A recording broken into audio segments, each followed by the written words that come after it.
UPI transformed India's financial landscape. Think back just 10 years ago, paying someone in India meant handling cash or long bank details. Fast forward to today, a small QR code on a tea stall is all you need. Welcome to the UPI revolution. What is UPI? UPI stands for Unified Payments Interface. It's a real-time payment system developed by the National Payments Corporation of India or NPCI. Launched in April 2016, UPI lets you send or receive money using nothing but your mobile phone, and no, you don't need the bank account number or IFSC code.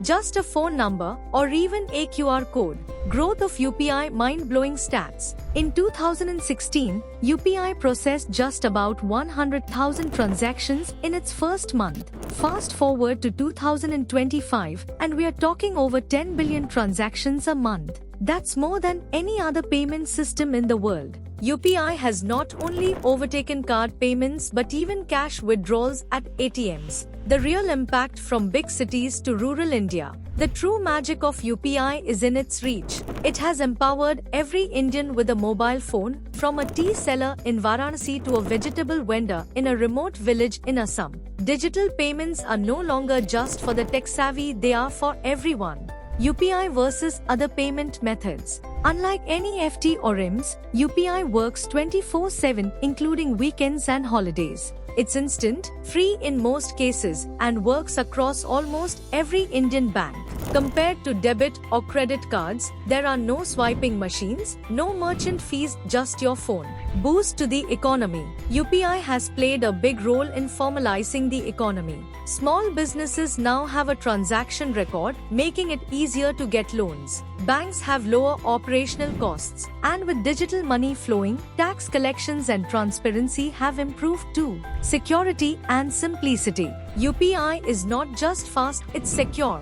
You set your own UPI PIN, and each transaction is encrypted. Plus, you don't share sensitive data like account numbers. Even if your number changes, your UPI ID can stay the same. Global recognition. India's UPI model is now being adopted globally. Singapore integrated UPI with its PayNow system. France and the UAE have signed MOUs to use Indian digital payment technology. UPI is now India's soft power in fintech. What's next for UPI? The future? Even brighter. UPI Lite for offline payments. Voice-based UPI for the visually challenged. And deeper integration with Aadhaar and feature phones to reach every corner of India. UPI didn't just change how we pay, it changed how we live, how we do business, and how we grow as a country. It's not just an app, it's a financial revolution made in India, for India, and now for the world. If you found this video helpful, don't forget to like, share and subscribe the channel. Investments are subject to market risk. Read all scheme-related documents carefully. This video is only for educational purposes. Please consult your financial advisor before making any decision.